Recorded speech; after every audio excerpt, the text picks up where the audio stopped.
If you're a permanent makeup artist, then you're going to need this video. Eyebrows are big business and far more mainstream than they were, so more and more of your clients are going to have previous work. But there's previous work and there's previous work. You know what I mean, right? I mean, how do you know when you can correct old work that's shifted in colour and when you're only going to make it worse and now it's got your name on it? I'm going to break it down into easy to follow rules of when to correct and when to pass. Let's go. Rule number 1, who are you? Are you a seasoned, experienced artist or a newbie? Now, a newbie has to at some point start correcting old brows, but when? Well, this is what I think. You shouldn't be attempting to correct for at least a year. Why? Because you don't know your own healed work yet. You don't know if you're too heavy-handed or too light-handed, and both of these affect the long-term warmth of your brows. Too heavy and you'll likely heal too cool, too light and you'll likely heal too warm. So how do you know if you're actually going to be able to help a client who needs a shift in tone? You could actually just be making it worse. That's bad for your client and it's bad for business. Watch your own work repeatedly for a long time and perfect it. Colour corrections are advanced work. Knowing your limits is ethical work. Now, I know it's hard to turn down money, but many artists, myself included, have brows out there that we wish we'd never taken. Rule number 2, what colour is it? There are certain colours that are easier to shift than others and would definitely sway whether I took brows with previous work on or not. This is often, but not always, down to the type of pigment used.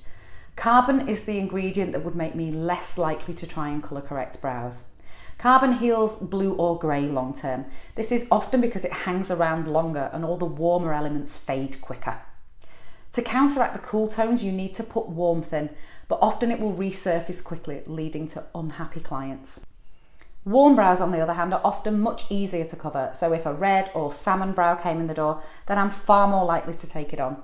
I'd need a cool base colour corrector or even just go straight to the target colour as long as it had a cool, say, green base. Rule number 3, how saturated is the skin?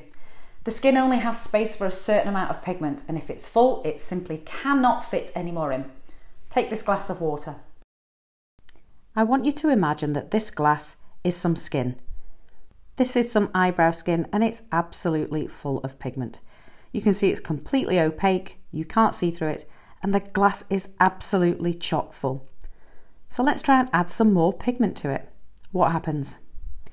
There's no space for any more pigment. It doesn't water down at all. It just spills out. And that's what will happen with brows that are absolutely saturated. There's no room for any more pigment. It won't stay. So how can you tell? Well, to be able to accept new pigment, you would need the colour to be quite sheer.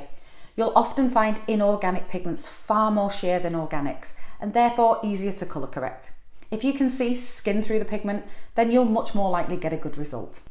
If the skin is full, then it's just not going to work and the client will need some removal or lightening first. So we're going to take this client as our first example.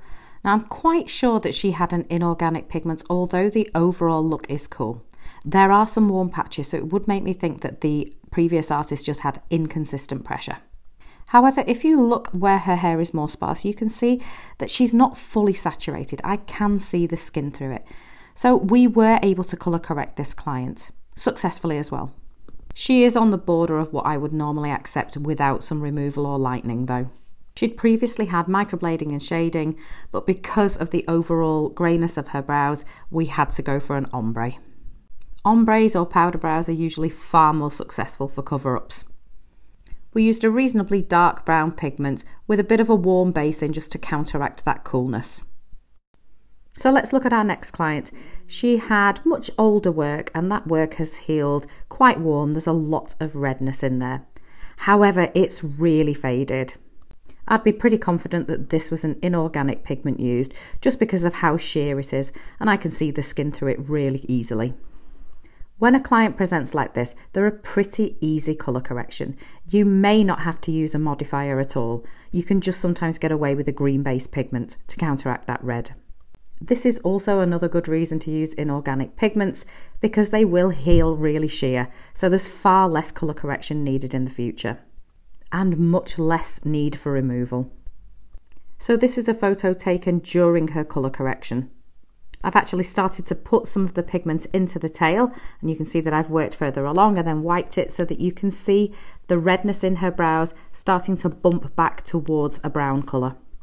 I did a couple of passes of a green based lighter pigment, and then we went for our target colour, which was a little bit of a darker brown, and these healed really great.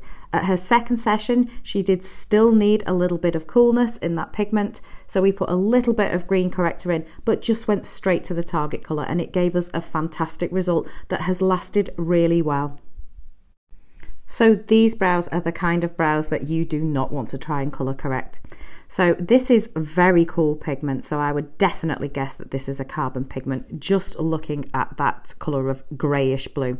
Actually, this was microblading, so maybe you can see at the beginning that there was some hair strokes, but they've all faded and blurred, which is another indication that it's carbon because it's migrated, whereas iron oxide pigments are much more stable in the skin. This brow is like the glass full of water. It's absolutely saturated. If you look at the pigment, you can't see the skin through it. The skin is full. So even if we corrected with a strong orange or red to counteract those cool tones, it's not going to work. The skin won't accept the pigment. The only thing for these brows is removal or lightening to take some of that pigment out so that the skin can be ready to accept some more. And that is what we did, and you can see that removal on a previous video that I've posted. They may not want to hear it, but it's the truth. If you aren't sure whether to take brows on, then please join my free Facebook group Permanent Excellence and ask for help. Or you can join my mentorship program where I coach you personally. The links are down below. Rule number 4. What technique has been used? Is it hair strokes or is it an ombre? Only if the hair strokes are clear and stable do you have much chance of colour correcting them. And to be honest, that will have been done with an inorganic pigment, as these molecules are much larger. If they've blurred, then a powder brow is going to be the only option to cover them. Again, clients might not want to hear this, but we should always be acting in their best interests and giving them what's going to give them the best healed results. So what we've got here is old microblading, and this has been done with a carbon pigment. I can tell this because the strokes aren't visible, it's migrated and blurred. Now this client came to me wanting a colour boost, she wanted me to microblade over it, but once carbon pigment has expanded like that and you're just left with a grey blurry mess, any hair strokes that you put on are going to sink into it. The only real chance you've got of colour correcting hair strokes is if an inorganic pigment has been used. Some inorganics may heal warm, but most of them are quite stable in the skin and leave crisp strokes. Turning people away who won't listen is always the best bet. All colour corrections need a very strong grasp of colour theory, and I have a free mini course below. How different pigments behave in the skin and the differences in how they heal is also vital PMU knowledge for colour corrections, so this video on pigments is going to help you make better choices in correcting previous work. Go on.